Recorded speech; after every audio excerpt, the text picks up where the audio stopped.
स्वर्गम अकीर्तिकरम अर्जुना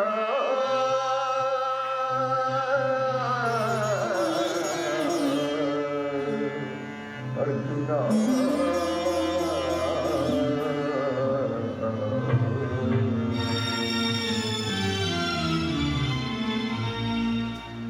ಈ ವಿಷಮಾವಸರದಲ್ಲಿ ನಿನ್ನಲ್ಲಿಂತಹ ಕಶ್ಮಲವನ್ನು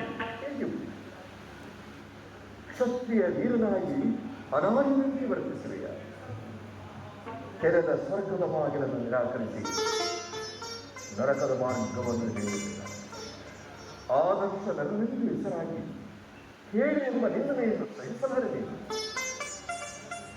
ಈ ದೌರ್ಬಲ್ಯವನ್ನು ಬೇಯಿಸಿ ಯುದ್ಧಕ್ಕೆ ಸಿದ್ಧರಾದ ಪಾರ್ಥ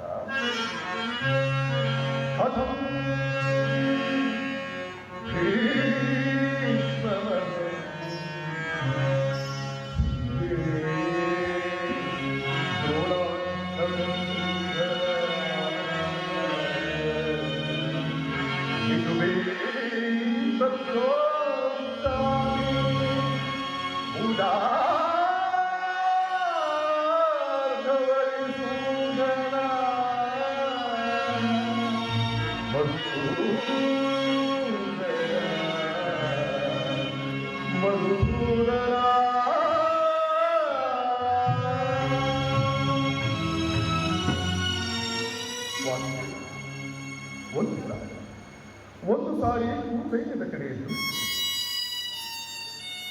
ಭೀಷ್ಮರು ನನ್ನ ಪುನಶ್ಚ ಪಿತಾಮಹ ಆಚಾರ್ಯ ದ್ರೋಣರು ನನಗೆ ಶಸ್ತ್ರ ಶಿಕ್ಷಣವನ್ನು ಕಲಿಸಿದ್ದಾರೆ. ಪೂಜಾರ್ಥರಾದ ಇವರುಗಳ ಮೇಲೆ ಪ್ರಯೋಗವಾಗಿದೆ. ಗುರುವದೆಯಿಂದ ಲಭಿಸುವ ಸಂಪತ್ತಿಗಿಂತ ಭಿಕ್ಷಾರ್ಥಿಯ ಶ್ರೇಯಸ್ಕರವಲ್ಲವಿದೆ.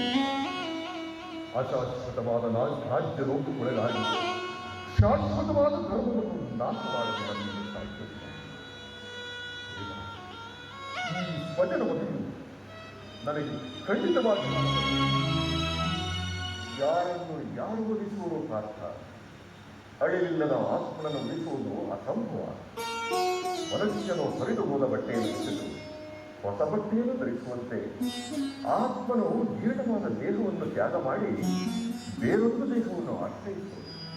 ಮರಣವು ದೇಹದ ನಾಶ, ಅವಿನಾಶಿಯಾದ ಆತ್ಮನ ಅವಸಾನವಲ್ಲ. ಈ ದೇಹಕ್ಕೆ ಬಾಲ್ಯ, ಯೌವನ, ವಾರ್ಧಕ್ಯಾದಿ ಅವಸ್ಥೆಗಳು ಪ್ರಾಪ್ತವಾಗುವಂತೆ ಮಾನವನಿಗೆ ದೇಹಾಂತರ ಪ್ರಾಪ್ತಿಯು ಸಹಜವಾಗುತ್ತದೆ.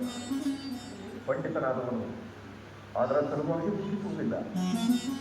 ಈ ಭೀಷ್ಮ ದ್ರೋಣರು, ನೀನು ನಾನು ಕೂಡ ಹಿಂದೆ ಅನೇಕ ಬಾರಿ ಜನಿಸಿದೆವು, ಮುಂದೆಯೂ ಜನಿಸಿದೆವು. ಜನ್ಮ ಮೃತ್ಯುಗಳು ಆತ್ಮನ ಅನಂತ ಪ್ರವಾಸದ ಎರಡು ಅಂತರಗಳು. ಹುಟ್ಟಿದವನಿಗೆ ಮರಣ, ಮೃತನಿಗೆ ಪುನರ್ಜನ್ಮವು ಮೊದಲೇ ನಿಶ್ಚಿತವಾಗಲು ಅವಶ್ಯಕವಾಗಿ ಆಗಬೇಕಾದಕ್ಕೆ ಮೂಢನಂತೆ ಚಿಂತಿಸಿ ಬರಬೇಕು. ಯುದ್ಧವು ಸತ್ಯದ ಧರ್ಮ. ನಿನ್ನ ಧರ್ಮವನ್ನು ನೀನು ಪಾಲನೆ ಮಾಡಬಾರ್ದ ಕೃಷ್ಣ.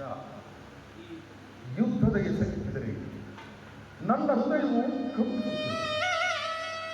ದುಸ್ಸಹ ಸಂಚಾರದಿಂದ ನನ್ನ ಸರ್ವಾಂಗಗಳು ನಿರ್ದೇಶಿತವಾಗಿದೆ.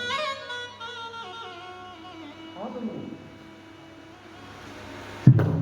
ನಾನು ಕೇಳಿದೆ, ಪಾಪ ಬೀದಿಯಿಂದ ಯುದ್ಧವಿದ್ದನಾಗಿದ್ದಾನೆ. ಪರಮಾತ್ಮ ಹೇಳುತ್ತಿದ್ದಾನೆ,